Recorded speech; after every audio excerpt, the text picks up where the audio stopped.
Today we stand on a mountain of history, a colossal hill fortress that is not just a place, magnificent Nandi Hills or Nandi Durga. But the most critical ancient truth is that these hills are the sacred birthplace of five rivers. The Arkavati, Pallar, Poniyar, Papagni and Penna made the Nandi Hills a revered Jalapita. The former residence of Sir Mark Cubbon was renamed Nehru Nilayam in honor of Prime Minister Jawaharlal Nehru.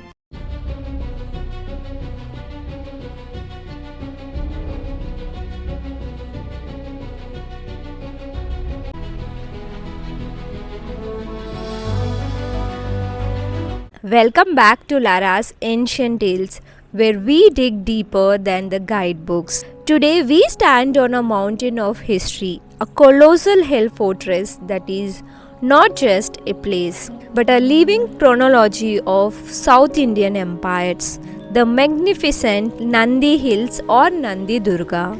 Rising to 4,851 feet, Nandi Hills is steeped in legend. Its very name has a threefold origin. One, it is believed to resemble the shape of a giant sleeping Nandi, the sacred bull of the Lord Shiva. Two, it was called Anandagiri, the hill of happiness by the Cholas. And three, it is named after the sage yoga Nandeeshwara who performed penance here.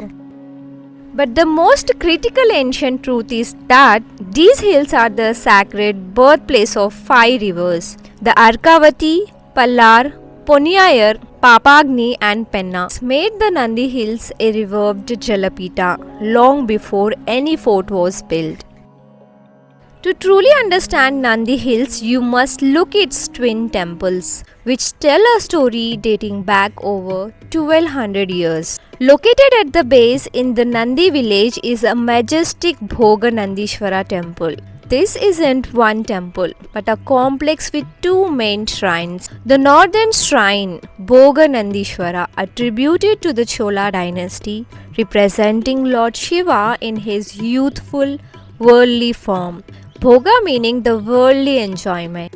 The southern shrine, Arunachaleshwara, attributed to the Ganga dynasty's 9th century, with subsequent additions like the Nolamba, Hoysala and Vijayanagara rulers. Its architecture is a textbook example of Dravidian and Nolamba styles. Notice the intricately carved Kalyana Mandapa, which features pillared carved in the distinct Hoysala style, depicting gods like Shiva, Parvati, Vishnu and Brahma.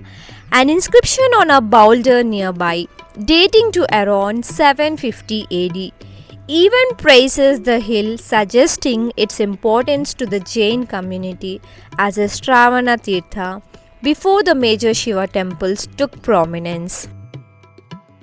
Yoga Nandeeshwara Temple. At the very top within the fort walls is the Yoga Nandeeshwara Temple. This temple, built primarily in the Chola style, represents Lord Shiva in his state of renunciation. Its entrance features beautiful brass covered Dwara Palakas, rumored to be a gift from the Vijayanagara rulers Krishna Devaraya. The contrast is intentional. The Bhoga temple at the base signifies Shiva's life on earth, while the Yoga temple at the summit signifies his ascension and ascetic nature. For centuries, Nandi Hills was a contested military asset. The first crude fortifications were raised by the local chieftains, the Palayagars of Chikkaballapur, under the umbrella of the Vijayanagara Empire. But its fame as an impregnable fortress rests with the 18th century rulers of Mysore, Hyder Ali and his son Tipu Sultan. They systematically reinforced and expanded the fort, creating the massive twin fortification visible today. This was not a quick job, it was a testament to military engineering. Tipu Sultan established his summer retreat here, known as Tashke Jannat, a two-story residence built within the secure inner fort walls, showcasing how seriously he mistook the hill's security and its pleasant climate. The most notorious spot is Tipu's Drop, a sheer cliff face of over 600 meters. History confirms this point was used to execute condemned prisoners by pushing them to their death. The dark history of this site underscores the brutal efficiency of Tipu's region and the ultimate utility of the hill as a tool of total control. The myth of Nandi Durga's invisibility was shattered on October 19, 1791. During the Third Anglo-Mysore War, the British forces led by Lord Cornwallis laid siege to the fortress. It took 3 weeks of relentless bombardment and a daring, high-risk natural assault to capture the fort. The British records describe the siege as one of the most notable military incidents of the war. So with the fall of Tipu Sultan in 1799, Nandi Hills transitioned completely. It was immediately repurposed from a fortress of war into a colonial summer sanatorium. British officials seeking refuge from the heat of the plains flocked here. They built stately bungalows and established the colonial infrastructure. Most famously, Mark Cuban, the Commissioner of Mysore, maintained his summer residence here, a building that still stands today as a tangible link to the Raj era. After India gained independence, Nandi Hills found its final peaceful role. The former residence of Sir Mark Cuban was renamed Nehru Nilayam in honor of Prime Minister Jawaharlal Nehru, who frequently used it as a quiet retreat. And even Mahatma Gandhi stayed here in 1927 and 1936 to recuperate his health, cementing the hill statue as a place of natural importance and tranquility. Nandi Hills, also known as Nandi Durga, is located in the Chikkaballapur district about 60 kilometers from Bengaluru city in Karnataka. It opens every day from morning 6 am to 6 pm. And the best time to visit is early morning for sunrise view between 5:30 am to 8:30 am. And the entry ticket is 10 rupees per person, and there are other parking fees also.